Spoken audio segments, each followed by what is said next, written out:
إن الحمد لله نحمده ونستعينه ونستغفره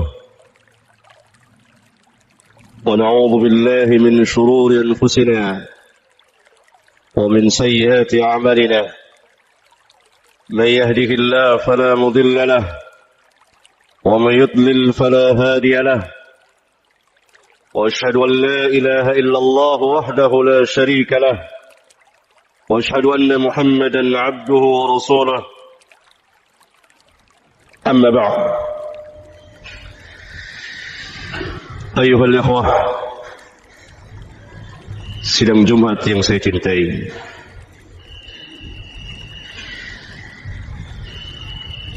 kita hidup di satu negeri yang kehidupan keagamaannya, yang saya maksudkan kehidupan keagamaan al-Islam, beragam.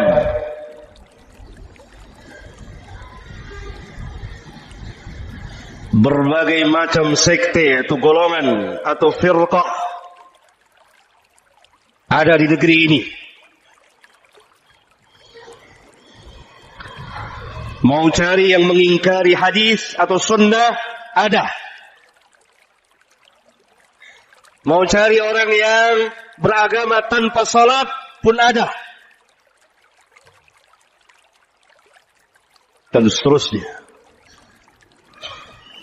Sehingga sebagian kaum muslimin bingung. Yang mana yang harus saya pegang dan saya ikuti?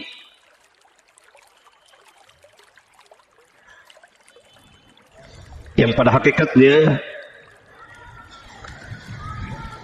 kalau kita kembali kepada Al-Quran dan Sunnah, kita akan dapati jawabannya. Bahwa hakikat Islam, Islam yang disebutkan dalam Al-Quran dan hadis, Islam yang dibawa oleh Rasulullah sallallahu alaihi wasallam, Islam yang beliau amalkan, Islam yang beliau dakwakan, Islam yang beliau ajarkan kepada para sahabat, kemudian didakwakan dan diamalkan oleh para sahabat. Ini Islam yang Allah katakan dalam Al-Quran, Inna ad-dina 'inda Allahil Islam. Tidak ada agama yang sah di sisi Allah kecuali al-Islam. Maka apabila kita ingin beragama Islam dengan benar, sesuai dengan syariat Rabbul Alamin, Islam yang dibawa oleh para nabi dan rasul, yang diakhiri dengan kenabian Muhammad, kenabian dan kerasulan Muhammad alaihi wassalatu wassalam, maka kita harus berpegang dengan Alkitab, Al-Quran, dan perjalanan kehidupan beliau di dalam mengamalkan dan mendakwakan Islam, atau yang kita kenal dengan nama As-Sunnah. Yang kemudian keduanya ini, Al-Quran dan Sunnah, didakwakan oleh para sahabat sebagai penyambung lidah beliau, yang mendakwakan Islam kepada manusia sesuai dengan perintah beliau kepada mereka. Ballighu anni walau ayah. Sampaikan dariku meskipun sejumlah saja. Dalam sebuah hadis sahih riwayat Bukhari.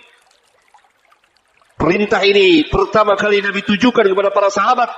Maka para sahabatlah orang pertama, mereka yang pertama berdakwah tentang Islam. Mereka orang-orang yang pertama mengamalkan Islam, mendakwakan Islam kepada manusia. Dalam hadis yang lain yang dikeluarkan oleh Bukhari dan Muslim, pada haji perpisahan yang kita kenal dengan nama Hajjatul Wada', beliau memerintahkan kepada para sahabat, liyuballighi syahidu minkumul ghaib. Hendaklah orang yang hadir di antara kamu menyampaikan kepada yang tidak hadir. Ini yang kita katakan dengan nama ad-da'wah. Ad-da'wah.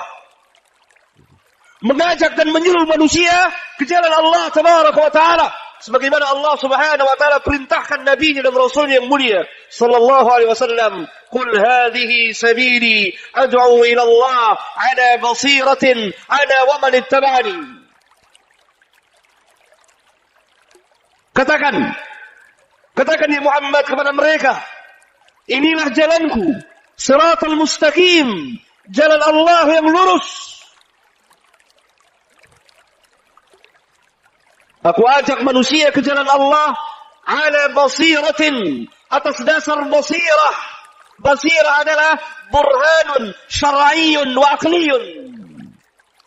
Dalil atau hujjah keterangan baik secara syar'i maupun secara akliyah. Aku bersama dengan orang-orang yang mengikutiku. Berarti kalau kita sebagai pengikut Nabi yang mulia sallallahu alaihi wasallam, kita telah beriman kepada beliau, kita mencintai beliau, kita mengikuti beliau, maka pengamalan dan dakwah kita harus sesuai dengan pengamalan dan dakwah beliau. Karena Allah katakan, "Qul hadhihi sabili ad'u ila Allah ala basiratin ana wa man ittaba'ani." Katakan, inilah jalanku yang lurus. Aku ajak manusia ke jalan Allah atas dasar ilmu. Aku bersama dengan orang-orang yang mengikutiku, mengajak manusia ke jalan Allah atas dasar ilmu. Maka Islam mendasari segala sesuatu dengan ilmu. Ilmu yang dimaksud, qala Allah, qala Rasul, wa qala sahabah. Ilmu yang dimaksud apa yang Allah katakan, apa yang Rasul katakan, kemudian dijelaskan oleh para sahabat. Ini yang kita kenal dengan al-manhaj, cara atau sikap beragama yang benar, yang kita ambil dari orang-orang yang terdahulu, generasi terbaik dari umat ini, yang masuk dalam firman Allah. Bahkan kepada mereka pertama kali Allah berfirman, kuntum khaira ummatin ukhrijat linnas. Kamulah sebaik-baik manusia yang Allah bangkitkan, sebaik-baik umat yang Allah bangkitkan, keluarkan untuk manusia. Keluar di sini bukan khurut 3 seminggu, sebulan atau 4 bulan, bukan.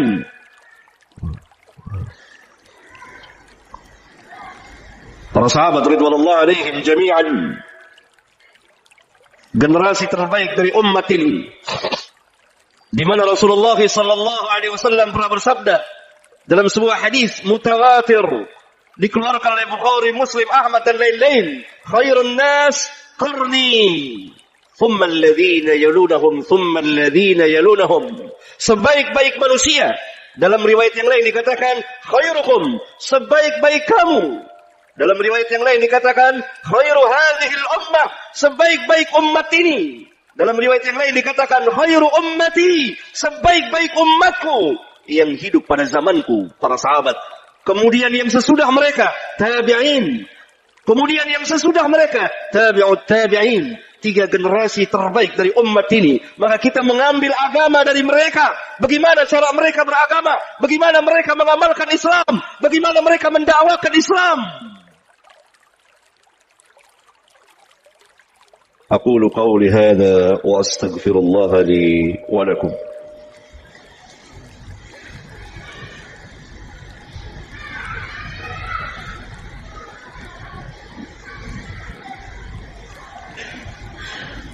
الحمد لله حمدا كثيرا طيبا مباركا فيه كما يحب ربنا ويرضى, والصلاة والسلام على النبي الرحمة وعلى آله وأصحابه ومن اتبعهم بإحسان إلى يوم الدين, وبعد.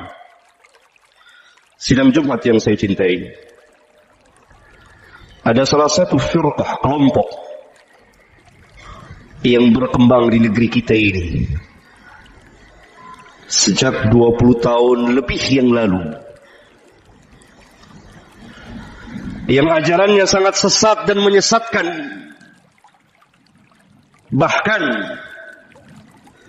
kalau kita timbang dengan timbangan Al-Quran dan Sunnah, tidak ragu lagi bahwa ajaran mereka ini telah keluar dari Islam. Walaupun mereka mengatasnamakan Islam, mereka adalah orang-orang yang dididik oleh para orientalis di negeri-negeri mereka. 2-3 abad yang lalu, para orientalis itu langsung mendatangi negeri-negeri Islam. Indonesia, Malaysia, Pakistan, Mesir, dan seterusnya. Mereka turun terjun langsung merusak akidah dan amaliyah kaum muslimin. Pada awal abad ke-20, Mereka telah mendirikan beberapa madrasah. Madrasah mereka yang tersebar di negeri-negeri mereka. Kemudian mereka mengundang abnaul Islam, anak-anak Islam ini, untuk belajar ke negeri-negeri mereka. Inilah madrasah orientalis, atau yang saya namakan dengan nama Yahudi gaya baru. Selesai mereka menamatkan pelajaran, mereka belajar tentang Islam biza'mihim, menurut persangkaan mereka. Kemudian mereka pulang ke negeri-negeri mereka, mengajarkan Islam kepada kaum muslimin yang tidak pernah kita dengar dari bapak dan kakek kita, tidak pernah kita dengar dari Al-Quran dan Sunnah Rasulullah Sallallahu Alaihi Wasallam. Terus berkembang.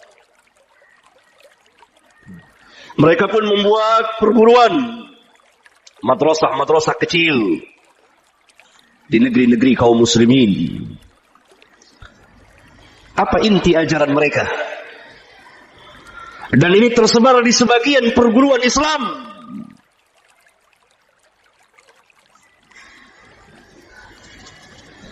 Pertama, mereka mendakwakan kesatuan agama, wahdatul wujud, wahdatul adyan, kesatuan agama. Semua agama adalah sama, tujuannya adalah satu kepadanya. Tidak ada perbedaan antara Islam, Kristen, Yahudi, Konghucu, Buddha, Hindu. Sama semuanya. Semuanya berada dalam kebenaran. Jadi ajaran yang sangat berbahaya. Merusak dan membatalkan dan menghancurkan akidah seorang muslim. Di mana Rabbuna telah tegaskan tadi. Inna ad-dina 'inda Allahil Islam. Tidak ada agama yang sah di sisi Allah kecuali Islam. Wa raditu lakumul Islam dina, dan aku redha Islam sebagai agama bagimu. Wa may yabtaghi ghairal Islam dinan fala yuqbal minhu wa huwa fil akhirati minal khasirin. Barang siapa yang mencari selain dari Islam, maka tidak akan diterima agamanya dan dia termasuk orang yang rugi nanti di akhirat. Berkembang ajaran ini sejak kurang lebih 20 tahun yang lalu di negeri ini dengan sejumlah tokoh-tokohnya. Kemudian sekarang mereka telah mempunyai anak cucu dan mengembangkan lagi ajarannya wahdatul adyan, kesatuan keagamaan ini. Yang kedua, dari inti ajaran mereka, memasukkan keraguan ke hati kaum muslimin untuk meragukan kebenaran Islam, meragukan kebenaran Al-Quran, meragukan kebenaran sunnah, meragukan kebenaran dakwah para sahabat ridwanullah alaihim jami'an. Mencaci maki para ulama kita dari generasi ke generasi, sampai Al-Imam Al-Syafi'i pun tidak luput dari caci maki mereka. Padahal Rabbuna telah menegaskan kepada kita, al-haqqu min rabbika fala takunanna minal mumtarin. Yang hak itu dari Rabbmu, maka jangan sekali-kali kau menjadi orang yang ragu. Kita yakin akan kebenaran Islam, kita yakin akan kebenaran Nabi yang mulia sallallahu alaihi wasallam, kita yakin akan kebenaran Al-Quran dari awal sampai akhir, meskipun kita belum paham sebagiannya atau secara keseluruhannya. Qul sadaqallah, katakan benarlah Allah. Sebagaimana Nabi yang mulia pernah bersabda, ma kharaja minni illa haqqun, tidak keluar dariku melainkan kebenaran, yang adalah kebenaran di atas kebenaran. Mereka memasukkan sedikit demi sedikit keraguan demi keraguan di dalam hati, taskik di dalam hati seorang mukmin. Padahal kalau kita membaca Al-Quran, di awal-awal Quran, di awal surat Al-Baqarah, Allah berfirman, Alif Lam Mim, dzalikal kitabu la raiba fihi hudan lil muttaqin. Alif Lam Mim, kitab ini la raiba fihi, tidak ada satupun keraguan, tidak dimasuki satupun tuduhan, tidak ada keraguan akan kebenarannya, tidak ada keraguan bahwa Al-Quran adalah kalamullah, tidak ada keraguan bahwa Muhammad sallallahu alaihi wasallam adalah utusan Allah tabaraka wa taala. Yang ketiga, inti dari ajaran mereka, mencampur adukan antara yang hak dan yang batil. Ini adalah asas daripada ajaran Yahudi. Karena itu Allah menegur di kitabnya beberapa kali, ya ahlal kitab, lima talbisul haqqa bil batili wa taktumul haqqa wa antum ta'lamun. Wahai ahlul kitab, kenapa kamu mencampurkan yang hak dengan yang batil? dan kamu sembunyikan kebenaran padahal kamu tahu. Mereka memasukkan ajaran-ajaran dari luar Islam ke dalam Islam. Salah satunya adalah yang berkembang pesat di negeri kita adalah Natalan bersama. Ikut perayaan hari-hari keagamaan dari agama-agama yang lain. Dan lain-lain. Mereka memasukkan dalam peribadah, dalam keyakinan, dalam peribadatan, dalam akhlak, dalam muamalah. Lihat cara bermuamalah kita. Penuh dengan yang haram.